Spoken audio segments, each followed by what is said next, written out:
Bonjour à tous, bienvenue sur Only Agent Podcast numéro 125. Moi c'est Plax, je suis avec Thiergo. Comment ça va Thiergo, toi qui as regardé le match défaite 17-7, est-ce que tu es en forme? En forme, moi j'ai pas fait de nuit blanche, donc en effet c'est plus facile d'être en forme de mon côté. Ah j'ai pas fait non plus, hein, t'inquiète. Non, je pense plutôt à Beatmaker qui faisait nuit blanche. Je sais pas s'il y avait quelqu'un d'autre dans notre petite communauté d'auditeurs. Illy qui a rédigé sur le blog le résumé, je crois qu'il l'a maté en Voilà. direct, hein, il s'est réveillé. Hein. Donc il y a quand même des... Ouais, comment est-ce qu'on se sent après cette défaite? Beaucoup de gâchis parce que on se dit il y avait moyen, il y avait clairement moyen avec une défense qui nous a maintenus dans le match jusqu'à peu près dans les derniers moments et puis après ça a craqué. Mais comme l'a dit Brian Dabble, on peut pas gagner un match en marquant que 7 points. Non, clairement, moi ce que je retiens de ce match, alors je l'ai pas maté en direct, mais j'ai suivi, j'ai regardé le résumé, j'ai regardé tout ce qui s'est dit, etc. Mais même sans ça, en fait, quand je me suis réveillé et que j'ai vu 17-7, je me dis, bon, t'as besoin de voir la physionomie du match quand même, mais quand tu maintiens les Bengals, qui ont quand même une des attaques à la passe qui est les plus explosives, hein, avec leurs receveurs, avec T. Higgins, avec Ja'Marr Chase, quand tu les tiens à 17 points, t'es censé gagner le match. Mais c'est pas la première fois qu'on dit ça, ça nous arrive souvent, parce que cette attaque, quand même, elle a du mal. Et malheureusement, hein, le point commun de toutes ces attaques depuis quand même 3 ans, 4 ans, ça reste Daniel Jones.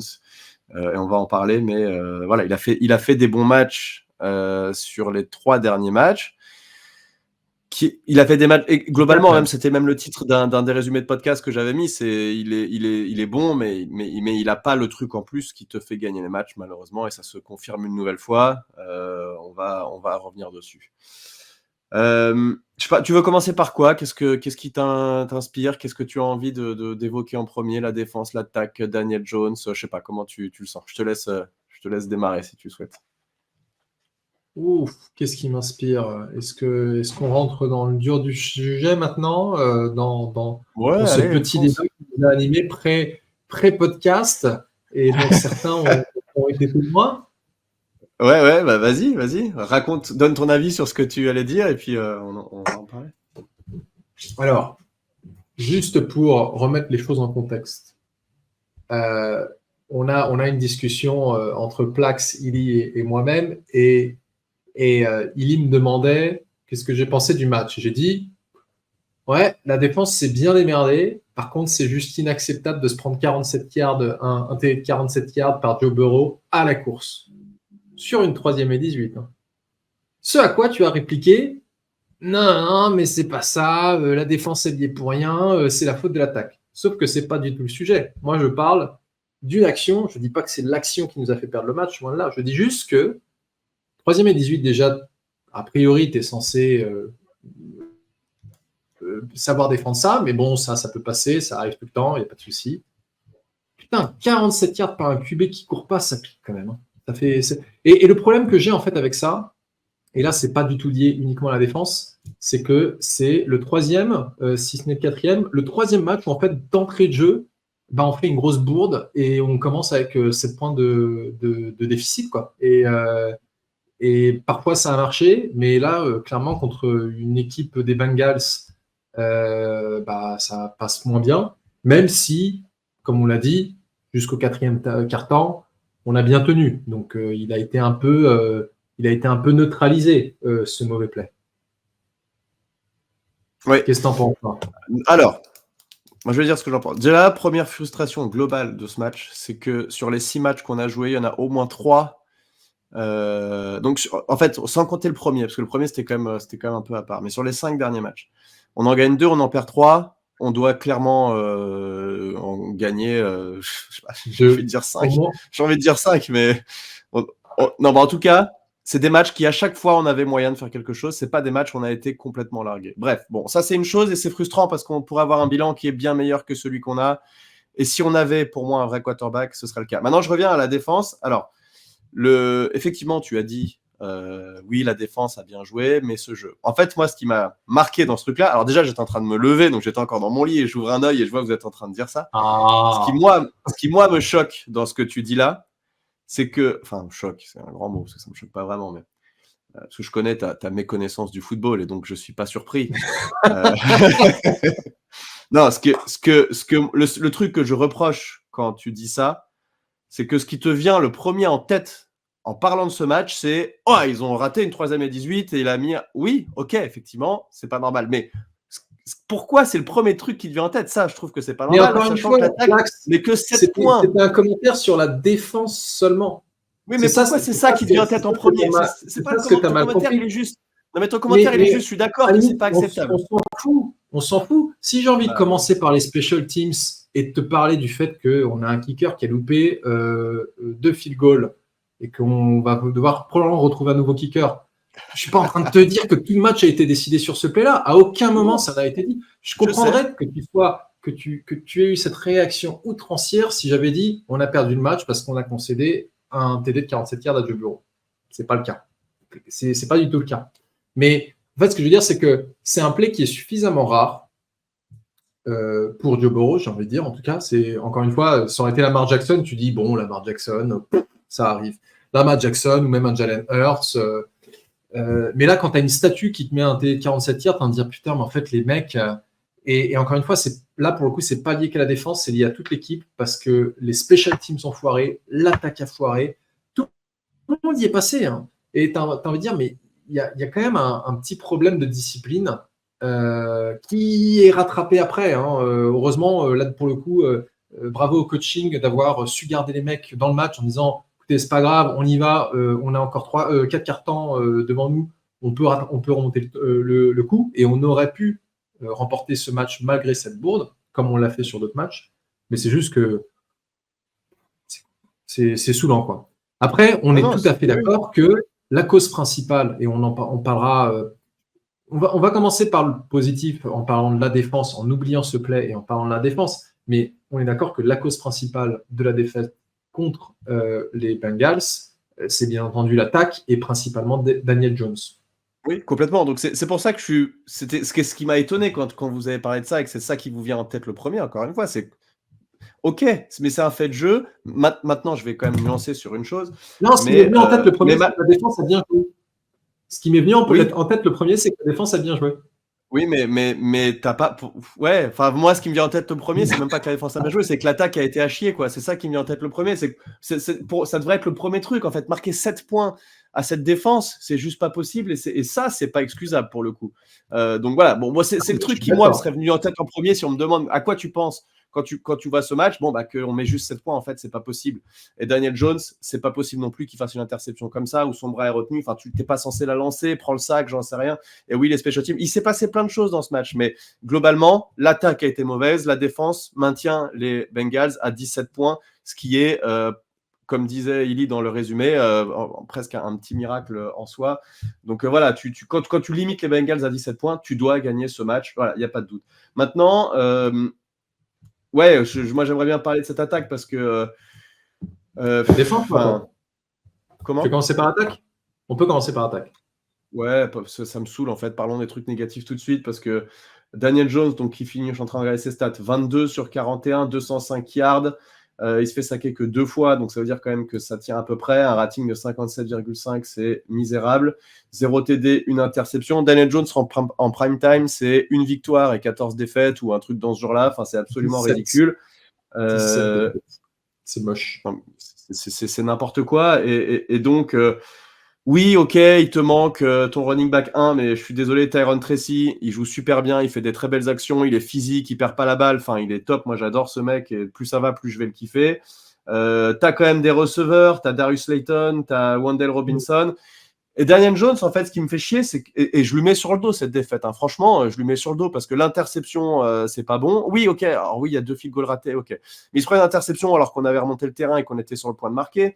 Il fait pas les bons choix sur des 4e où il force la balle et en fait, il regarde qu'un seul joueur. Donc le défenseur, il le voit, il le sait, mais ça, on le sait qu'il est comme ça, Daniel Jones. Il n'est pas capable de vraiment avoir plusieurs lectures et il va forcer le jeu trop de fois, en fait. Et ça pète les couilles, quoi. Le mec va falloir qu'il fasse autre chose. Il sait pas lancer des balles en profondeur. Il loupe Wendell Robinson qui est libre encore une fois sur une balle en profondeur. Sur les balles de plus de c'est quoi, 15 ou 20 yards, il a 2 sur 20 cette année. Enfin, c'est des stats approximatives que je te donne, je les ai plus en tête exactement, donc tellement ça m'a saoulé, voilà. Mais bref, il joue pas comme un gars qui va te faire gagner des matchs. À côté, tu vois des Jaden Daniels qui te font des trucs. Ok, ils ont perdu cette semaine, mais c'était contre les. Ça vaut pas la peine de comparer un Jaden Daniels. Jaden Daniels arrive. Mais putain, ça fait 6 ans qu'il est dans la ligue. Il a joué 5 matchs de fucking Jaden Daniels, quoi. Calme-toi. Bah mec, non, ça me rend ouf. Ça commence à me rendre ouf d'avoir un QB qui n'est pas capable de sortir les doigts du cul et de faire les bonnes actions. Plax, si tu veux bien juste m'écouter 2 petites secondes, et ce que j'essayais de te dire, c'est que ça sert pas à grand chose de comparer à Jaden Daniels, parce que Jaden Daniels, c'est quelqu'un qui arrive avec un panel de talents complètement différents de Jones, dans un contexte différent de Jones. Et puis, en fait, ça ne fait que causer beaucoup plus de frustration qu'on en a besoin par rapport au QB qu'on a. Après, je suis d'accord avec toi. Pour résumer les stats, je disais 17 défaites, mais en fait, non, tu as raison, c'est 1 victoire pour 14 défaites en prime time. Et sur ses 7 dernières titularisations en prime time, il n'a marqué aucun TD. Et c'est 12 TD pour 20 interceptions. C'est absolument catastrophique pour un QB qu'on paye 40 millions par an. Et encore une fois, je faisais partie de ceux qui disaient il faut qu'on paye Daniel Jones. Je continue à penser que son contrat n'est pas si cher que ça par rapport à d'autres QB. Mais c'est quand même une grosse somme à payer pour quelqu'un qui n'est pas capable de gagner des matchs aussi importants que ça, surtout quand ils sont prenables. Et puis, tu as tout à fait raison, l'interception dans la red zone, mais je comprends pas pourquoi il ne prend pas le sac. Et un autre truc que je ne comprends pas, c'est, je ne sais pas si tu as vu la conférence de presse de Brian Daboll, mais Brian Daboll, quand on lui a posé une question sur cette action, il dit idéalement, on ne veut pas avoir d'interception dans cette partie du terrain, mais bon, cette action, elle est pour moi. Et tu as envie de dire, bah non, elle n'est pas pour toi. Non, c'est clairement ton QB qui a mal joué. Enfin, là, pour le coup, je ne comprends pas, parce que d'un côté, il va dire, bah, on ne peut pas gagner si on marque 7 points, ce qui est un peu un tacle au niveau de son QB. Et de l'autre, il essaie de le protéger sur cette interception. Peut-être qu'il s'est rendu compte que l'action appelée n'était pas la bonne et qu'il aurait dû faire autre chose. Mais dans tous les cas, c'est pas lui qui est sur le terrain à lancer la balle. C'est Jones qui doit faire le taf là-dessus, ou au moins ne pas faire le taf, j'en sais rien, mais ne pas perdre le ballon. En 6e année, on est tout à fait d'accord. Sur ça, on est tout à fait d'accord. En 6e année, c'est une erreur de rookie qu'il n'a plus le droit de faire. Et c'est ce qu'on disait l'autre jour, je ne sais plus après quel match, est-ce que Jones peut être est le futur des Giants? Bah, ce genre de prestation ne fait que confirmer que non, il n'est pas le futur des Giants. Ouais. Non, mais il sait pas step up, il sait pas faire la bonne action au bon moment, la passe longue qui te change un match, il sait pas en fait. Il fait que des actions moyennes, et oui, il peut faire en sorte de ne pas perdre le match parfois, mais il ne sait pas gagner les matchs. On ne sait pas aller mettre des 30, 40 points. Putain, il y a plein d'équipes qui le font. Nous, on ne sait pas le faire, et ça fait 6 ans. Et maintenant, force est de constater que ça ne peut pas marcher, quoi. Il n'a pas le skill qui. Voilà, il ne sait pas faire ces trucs-là. Donc, bon, c'est comme ça. Ce qui est frustrant avec lui, c'est qu'il nous a montré quelques coups d'éclat où on s'est dit, waouh, c'est super impressionnant. Mais si tu le compares par rapport à un Eli Manning, il a beaucoup plus de mauvaises prestations qu'il n'en a d'excellentes. Eli Manning, c'était ça, et puis c'était des pics de temps en temps, et puis parfois un mauvais match. Tandis que Daniel Jones, c'est beaucoup de mauvais matchs, et de temps en temps, voire très rarement maintenant, un bon match. Et trop de matchs moyens, en fait. Trop de prestations moyennes, où c'est pas horrible, puis c'est pas incroyable, mais il sait pas faire l'occasion, il sait pas faire la bonne passe qui va bien, et les passes longues, c'est clairement un problème, c'est clairement devenu un problème pour lui, et ça c'est chiant parce que le skill set de nos receveurs, c'est justement d'être rapide et d'aller loin. Alors voilà, si toi tu sais lancer que des passes à 5 yards, ça va pas. Et encore, même dans les passes courtes, il prend beaucoup de mauvaises décisions. Malgré tout, il sait pas regarder droite à gauche. Et justement, alors, en plus des mauvaises décisions de Jones, ce que j'ai trouvé, c'est que c'est un match où les DB adverses savaient que Jones n'allait pas pouvoir passer en profondeur. Donc, ils jouaient le jeu court de manière très, très agressive, voire parfois trop agressive, à tel point que ça a provoqué des pénalités en notre faveur. Mais je me dis, en fait, c'est clairement un match où Mike Nabers nous a manqué. Parce que tu as un Mike Nabers dans le mix. Je pense qu'on a un panel de tracés qui sont un peu plus ouverts, et qu'il y a certaines passes qui sont attrapées. Parce que Darius Slayton, c'est un bon receveur, mais ce n'est pas un receveur numéro 1, comme on l'a déjà dit. Et il est très limité, et on a vu encore les limitations qu'il a. Et puis, on a Jalen Ayat qui fait rien. Donc, bon, c'est. Encore une fois, je ne sais toujours pas dire si c'est de sa faute ou si c'est juste qu'on Non, ne sait pas pareil, je l'utiliser. sais pas. C'est Ouais, très je suis bizarre. d'accord. Et ce qui est triste quand même, c'est qu'on a eu une belle action de Darius Slayton pour, je sais plus, 50 yards quasiment, qui a été annulée pour un illegal Oui, man downfield, malheureusement. Donc bon, ça ouais, c'est voilà, une passe courte qui s'est finalement yard after catch et a gagné beaucoup, beaucoup de yards. Et enfin, un explosive play, et malheureusement, bah, là, ça n'a pas payé. Donc, ouais. ça, c'est Euh, chiant. Voilà, que dire d'autre sur cette attaque? Bah si, il a quand même une grosse mauvaise nouvelle, c'est que Andrew Thomas, il doit passer une IRM aujourd'hui. On est lundi, on enregistre ce podcast juste après le match. Ça, c'est chiant, parce que sur une O-line qui quand même était en train de faire le taf et qui, encore une fois, qui vraiment nous permet de stabiliser cette attaque, là, ça ferait chier, parce que je sais pas qui il y a derrière lui. Ça va être un peu la galère s'il doit être absent. ouais, ouais, ouais. Bah, alors, il a concédé 2 sacs sur ce match, ce Mm. qui, je ne sais pas quand est-ce que c'est la dernière fois que c'est arrivé, si c'est même déjà arrivé tout court. Ah, s'il était Il blessé était, pendant le match, ça peut expliquer aussi, hein. c'est ce que j'allais dire. C'est justement, c'était mon propos, c'était de dire que bah, justement, une fois qu'on a appris qu'il avait cette IRM, on a compris que bah, il jouait blessé et que le résultat aurait pu être bien pire que ça. Mm. Parce que bon, globalement, à part ces 2 sacs, j'ai pas trouvé que Daniel Jones était dans une poche qui était si horrible que ça. Mm. Mm. Euh, mais ouais, qui peut le remplacer? En fait, tu vois, on a vu la différence avec l'année dernière, où l'année dernière, on a eu genre 10 titulaires en 5 matchs. Et là, on a eu les 5 mêmes titulaires sur tout le début de saison et ça se passait Mm. super bien. Et là, Ouais. maintenant, si tu perds ton meilleur joueur, bah, ça va pas arranger les affaires de Daniel Jones qui a besoin de cette protection pour au moins nous faire un match moyen.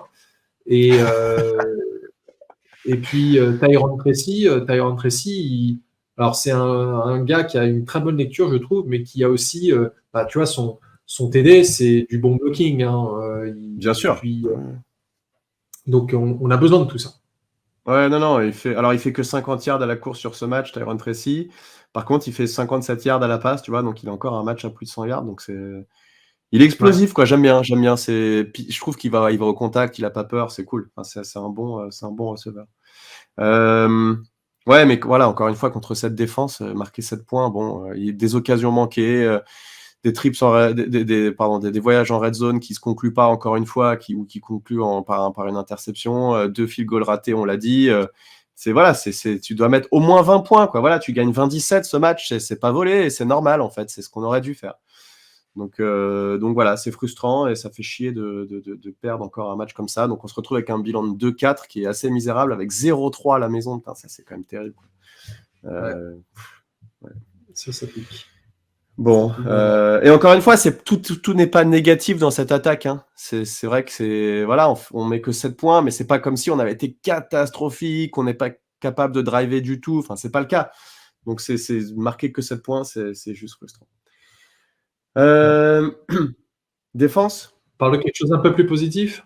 Ouais, parlons de quelque chose d'un peu plus positif. Alors, défense, il y a des choses bien dans cette défense. Bah, tout simplement, déjà 17 points encaissés, c'est bien.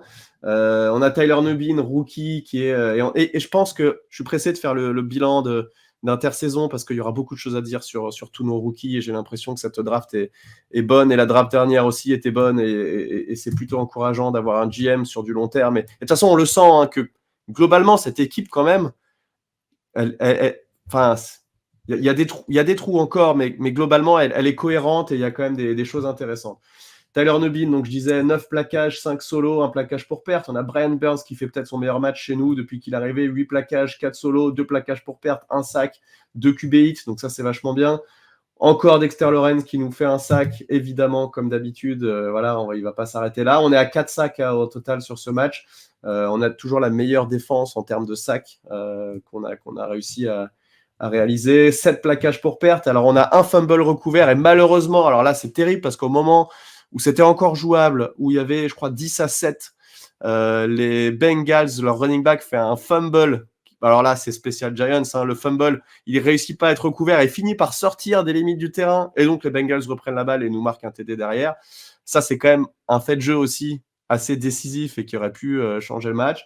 Voilà, cette défense qui, voilà, on a encaissé effectivement 70 et 70 yards sur leurs 2 receveurs phares, mais ils nous ont pas mis une misère absolue. Il n'y a pas eu du 190 yards comme peut nous le faire Ja'Marr Chase sur certains matchs. Donc, on a quand même réussi à les contenir. Et ce qui est vraiment important pour moi, c'est ces 17 points encaissés. C'est vraiment la stat importante.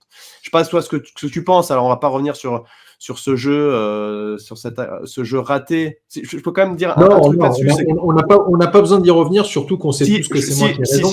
Mais, non, je veux quand même dire un truc. Attends, laisse-moi dire un truc sur ce jeu-là quand même. Parce que je vais te donner raison sur une chose, c'est quand tu es en 3e et 18, on joue de la man. Et donc, tous les receveurs vont d'un côté, et donc le quarterback peut aller de l'autre. Si tu joues de la zone, il ne gagne pas ses 18 yards. Donc, il peut potentiellement y avoir un problème de jeu appelé là-dessus. Et 3e et 18, jouer de la man, c'est assez osé. Bref, voilà, c'est ce que je voulais dire quand même sur cette action-là. Et c'est quand même pas si un poteau que ça, hein, le quarterback adverse. Il sait courir et il court quand même assez vite. C'est pas Eli Manning, quoi. Ou c'est pas la famille Manning. Il court. C'est pas Lamar Jackson, mais il court vite. Il court. Alors, mec, quand tu me demandes de t'écouter, je t'écoute. J'aimerais bien que tu en fasses autant. Vraiment sympa. J'ai fini, moi, mon monologue sur la défense. Joe Burrow, c'est en moyenne moins de 150 yards par saison. Là, il a fait un tiers de sa production. Enfin bref, on oublie ça. Tout ça pour dire que moi, la stat que je veux bien retenir chez la défense, c'est l'excellent match d'Aziz Ojulari. C'est vrai. Qui fait 2 sacs, qui aurait pu nous faire un 3e sac. En fait, c'est son premier sac. Il chope Burrow, mais avec la NFL qui balance des flags à tort et à travers et qui maintenant en fait balance des flags quand tu plaques un joueur légalement, il met pas tout le poids de son corps. Joe Burrow en fait reste sur ses pieds et puis envoie la balle. Bon, le play va nulle part, mais comme l'a dit le commentateur, il dit bah voilà, maintenant les défenseurs ils sont quand même un peu hésitants. Et d'ailleurs sur un autre sac de Brian Burns, c'est aussi pointé du fait. Ah non, c'est un sac ou c'est une pression? Non, c'est une pression. Il l'explose, mais il le sac pas. Ouais. Voilà. Bah, en fait, ça compte comme un sac, mais ce que je veux dire, c'est qu'en fait, sur l'action, tu vois bien que Brian Burns l'explose, mais se retient de tomber sur lui. Ouais. Il tombe quand même en avant, mais en fait, comme il tombe pas, il met pas tout le poids de son corps. Parce que mais ça compte pas comme un sac parce qu'il se libère de la balle. Hein. Il lance le ballon. Ouais. Ah d'accord, ok. Mais tout ça pour dire qu'en fait, ces règles à la con, bon, elles ont une raison, ces règles, mais je veux dire, elles sont tellement appliquées de manière bête que les joueurs ne savent plus comment jouer. Mais tout ça pour dire que Aziz Ojulari, qui remplaçait Kayvon Thibodeau, qui malheureusement est sur hier pour quelques matchs maintenant, nous fait attends, j'avais ça. Ouais, donc tu l'as dit, hein, 4 plaquages, 2 sacs, 2 plaquages pour perte, 2 QB hits. Enfin, c'est l'Aziz Ojulari qu'on attend depuis quand même un bon paquet d'années, quoi. Ah non, il a très bien joué et c'est cool parce que Thibodeau qui était blessé, c'était chiant et finalement Ojulari a très bien tenu la baraque, donc ça c'est cool. Non mais tu vois, même sans blitzer à tous les jeux, on arrive à bien mettre la pression sur le QB et ça c'est vrai que un Brian Burns qui joue comme ça, Ojulari qui joue comme ça, Dexter Lawrence, bon bah on n'est plus étonné.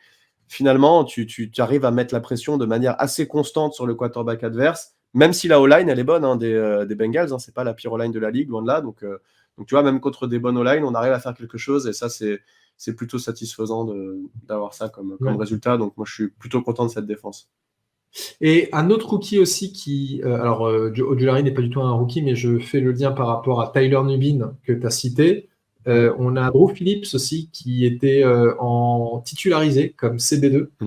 Ouais. Et moi, je trouvais qu'il a fait un plutôt bon match. Qu'est-ce qu'il nous a fait? Il nous a fait 5 plaquages, 1 TFL. Bon, ça ne nous donne pas les stats de sa couverture.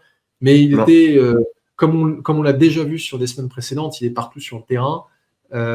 Et puis, ouais, bah, voilà, c'est un gars qui, à mon avis, il a tout à fait sa place dans la défense titulaire et qu'il faut qu'on le voit beaucoup plus souvent que ça.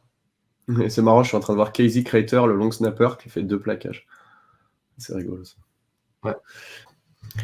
Ok, et si on regarde quelques stats, je ne sais pas si toi tu les vois aussi, Thiergo, si on regarde quelques stats de la défense. Alors, encore une fois, ce qui est intéressant pour moi, le plus important, hein, parce que tu as beau avoir tous les yards de la terre, si tu ne sais pas marquer de points, bah, ça ne sert à rien. Donc, c'est ça qui est important. On va regarder la colonne de droite, qui est la défense des Giants. Donc, 9e défense de la ligue en termes de points encaissés, 20,2. Donc, ça, c'est bien. On regarde pas de l'autre côté parce que c'est catastrophique. On voit nos 16 points marqués en attaque qui est 29e, donc ça c'est absolument terrible. Yards par match, 314, on est 10e, ça c'est plutôt bien aussi. Qu'est-ce qu'il y a comme autre stat? Third down conversion, ils convertissent que 35%, ça veut dire en gros 1 sur 3 qui est converti. On est 11e de la ligue. Et je crois qu'il y avait aussi scoring, voilà, opposing red zone scoring TD. Donc, combien de fois on se prend des touchdowns quand l'équipe adverse est en red zone? C'est 42% du temps, 41,7 exactement, ce qui nous classe 6e. Donc, tout ça, c'est plutôt quand même très bien, je trouve. Et cette défense, voilà, elle fait le taf depuis le début de saison. Et malheureusement, si on n'est pas capable de marquer plus de points que ça, on ne va pas gagner beaucoup de matchs. Je ne sais pas ce que tu en penses, mais c'est plutôt pas mal. Ton avis, tu es d'accord avec moi là-dessus ou... Non. C'est pas catastrophique, on est d'accord. Mais par contre, je n'irais pas dire que la défense, tout est merveilleux. On a d'excellents joueurs capables de faire de très belles choses et on l'a vu sur plein de matchs. Mais comme je disais, j'ai des gros soucis avec les choix stratégiques de Shane Bowen qui... Sur plusieurs matchs, on a vu ça contre les Browns, on a vu ça contre les Seahawks. Sur plusieurs matchs, en fait, met son équipe en prevent et du coup laisse les attaques adverses remonter. Donc, pour moi, c'est une erreur. Alors, le prevent, c'est normal quand tu as pris une certaine avance et que tu approches vers la fin de match. Pour moi, c'est pas quelque chose qui est acceptable quand tu as un TD d'avance en troisième quart-temps. Tu ne peux pas te mettre en prevent comme ça. Donc, on est à 6 matchs maintenant.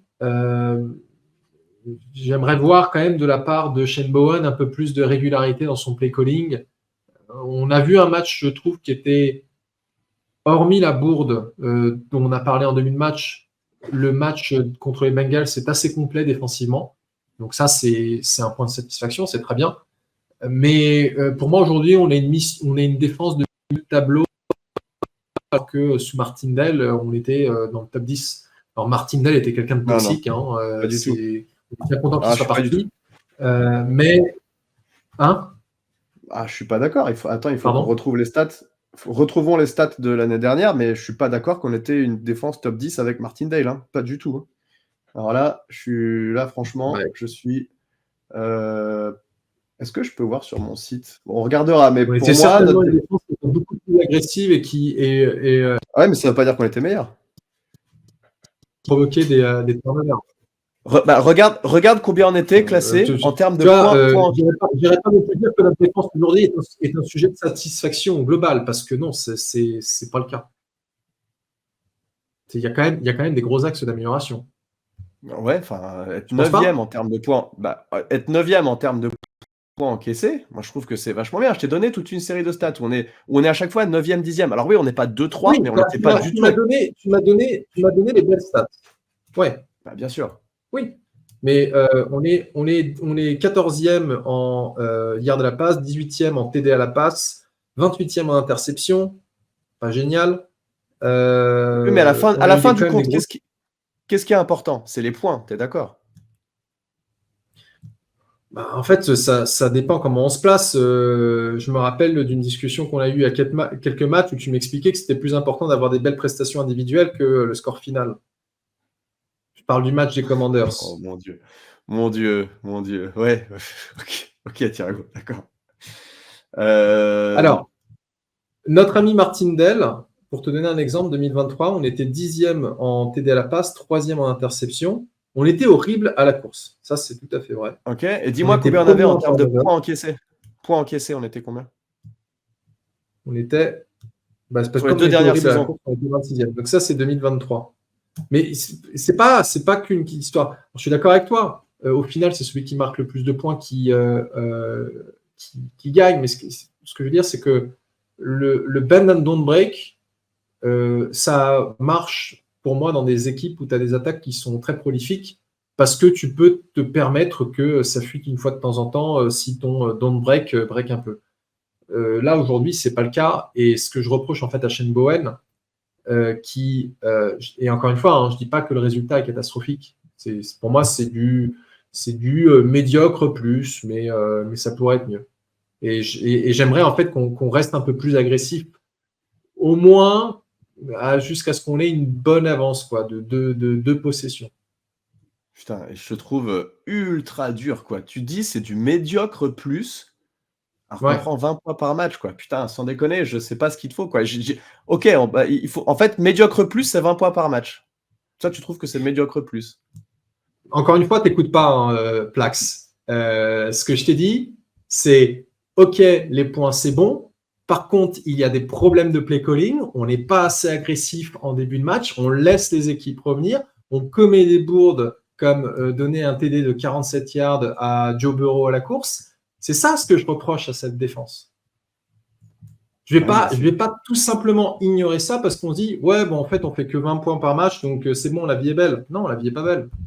Il y a quand même des ok. choses à améliorer et c'est pas, Bon, en fait, tu vois, si en fait on était bon dans la plupart des catégories et que j'étais en train de dire, ouais, mais enfin, le QB rating des QB adverses est beaucoup trop élevé par rapport à ce qu'il devrait être. Bon, là, ce serait en effet du cherry picking et ce serait pas tenable. Mais ce que je veux dire, c'est que là, je trouve en tout cas, personnellement, et je comprends tout à fait hein, que tu penses que je grossisse un peu trop le trait à ton goût, mais que pour moi, il y a quand même des lacunes dans cette défense qu'il faut améliorer parce que face à des équipes complètes, parce qu'on n'a pas affronté que des équipes complètes, bah c'est juste, ça passe pas, quoi. non, mais évidemment qu'il y a des points d'amélioration, aucun doute. La défense est loin d'être parfaite. À la passe, c'est un peu compliqué et on le savait de toute façon avec l'effectif qu'on a. Voilà, je trouve que quand même, en fait, il y a une cohérence. C'est ça, c'est que Shane Bowen, je pense qu'il fait avec l'effectif. Il va pas blitzer tout le temps et pourtant on met des sacs. On est, je rappelle, 26 sacs en 6 matchs. On est la première défense en termes de sacs. Donc ça veut dire qu'on sait mettre la pression, qu'on a retrouvé cet ADN-là, qui est quand même l'ADN Giants depuis historiquement. Hein. Et en termes de points encaissés, là aussi, c'est ce qui est le plus important. Et c'était les choses que Daboll avait remarquées. Hein, quand Daboll avait, on le voit dans le red zone, quand il dit quels sont les avantages de Shane Bowen, etc. Il avait dit, bah voilà, il est très bon en termes de points encaissés en red zone, etc. Et on retrouve ça, d'ailleurs, pour l'instant, en tout cas, sur cette défense des Giants. Donc ça, c'est plutôt cool. Et oui, il y a des choses à améliorer, évidemment. Et il y a une partie du personnel qui fait que, de toute façon, on n'a pas de vrai cornerback 2. Donc, il faut s'ajuster, il faut faire ce qu'il faut. Il y a quelques plays qui, effectivement, sont... voilà, après, on n'a pas toutes les cartes en main. Je veux dire, on n'est pas des coordinateurs défensifs NFL, donc on peut dire ce qu'on veut. Malheureusement, bon, on ne sait pas tout ce qui se passe et on n'a pas toutes les informations, etc. Et on s'y connaît moins en défense que effectivement l'équipe des Giants. Mais il y a quelques trucs, on se dit peut-être qu'on aurait pu faire mieux de ça et là. Maintenant, quand même, je trouve que globalement, cette défense, elle est plutôt cohérente et je trouve pas qu'elle soit médiocre plus. Je trouve qu'elle est plutôt dans la première moitié de tableau NFL et c'est déjà pas mal. En tout cas, voilà, sur ce match-là, la conclusion, c'est qu'elle a suffisamment fait sur ce match pour qu'on gagne. Donc en fait, On entre arrive... 12e et 16e équipe, environ. Ouais, c'est ça, on est dans le milieu de tableau, quoi. Donc un peu plus que 50% de la ligue. Ouais. Donc médiocre plus. Ah, médiocre, c'est 50% pour toi? Non, mais si tu mets c'est ça, ce que ça veut dire, bah, je veux dire, si tu es en dessous si tu es dans la deuxième partie du tableau, pour moi, tu fais partie des nuls. Alors, il y a les médiocres moins. Ouais. Hein. Ouais. Non, mais ce que je veux dire, c'est que, en fait, j'ai l'impression qu'on regarde la même chose et qu'on a à peu près le même avis, mais d'angle léger, un peu différent. Ouais, on l'appelle pas pareil aussi. Moi, milieu de tableau, je dirais pas médiocre, je dirais moi, ok. Pour moi, médiocre, c'est quand tu es dans le dernier tiers, quoi. C'est pour ça. Après, si on veut voir les choses juste de manière différente, et puis après, on peut conclure sur ça si tu veux, c'est que je suis aussi déçu parce que je m'attendais à plus d'un gars qui venait d'une défense des Titans qui me semblait quand même un peu plus dominante que ça. Alors, est-ce que c'était l'effet Mike Vrabel? Je ne sais pas. Je pense que tu as aussi tout à fait raison de pointer le fait que on a des lacunes dans notre effectif avec lesquelles il faut composer. Hein, ça, c'est tout à fait vrai. Et puis, il joue aussi avec un effectif différent. Mais je ne suis pas en train de dire qu'il faut virer Shane Bowen. Hein, loin de là. Ah, non. Moi, je suis plutôt quelqu'un qui aime la stabilité. Je suis juste en train de dire que ouais, j'aimerais voir un peu plus. Ok, et ben on espère que la défense va continuer à progresser pour que tu puisses dire que Pour me faire plaisir. tu es satisfait de cette défense. La semaine prochaine, on joue. Alors, attends, je vais aller voir exactement. On joue les Eagles à la maison. à 19h dimanche prochain. Les Eagles qui viennent de gagner, qui ont un bilan de 3-2, qui sortent de bye week. Ça, c'est un peu chiant pour eux d'être en bye week aussitôt dans la saison, mais bon. Ils sortent de bye week, ils ont battu les Browns, qui sont quand même une équipe qui est extrêmement faible pour l'instant. Ils les ont battus combien 20-15, c'est ça? Enfin, c'était pas glorieux non plus. Hein. 20-16. Ils ont battu 20-16. C'était assez chaud jusqu'en fin de match. Moi, je vois ce match-là. Alors, vas-y. Je ne sais pas si tu as écouté le podcast de preview des Eagles, mais ils sont tous en train de dire non, mais on va les éclater. De toute façon, il ne faut pas juste qu'on gagne, il faut juste qu'on gagne, mais qu'on leur mette la misère et tout. Ouais. Alors, bien entendu, on s'attendait à ce que les Eagles gagnent. Et ce qui m'a fait sourire, c'est que j'ai aussi écouté le podcast des Cleveland dans lequel Victor intervient, où il est un peu plus modeste dans ses prédictions, mais c'est quand même une victoire. Enfin, il dit quand même qu'il s'attend à une victoire, mais c'est pas on va les éclater. Et ce que j'ai trouvé quand même assez délicieux, même si j'aurais préféré voir les Eagles perdre, c'est qu'ils ont un peu roté du sang apparemment, et que du coup, il y a Nick Sirianni qui trouve rien de mieux que de s'embrouiller avec des fans parce que ouais, j'ai vu ça. Il a que ça à foutre. Ouais, il y a des mecs qui devaient l'insulter derrière le banc et il s'est énervé contre eux. Enfin, faut vraiment qu'il arrête ce mec. Enfin bon, on s'en fout.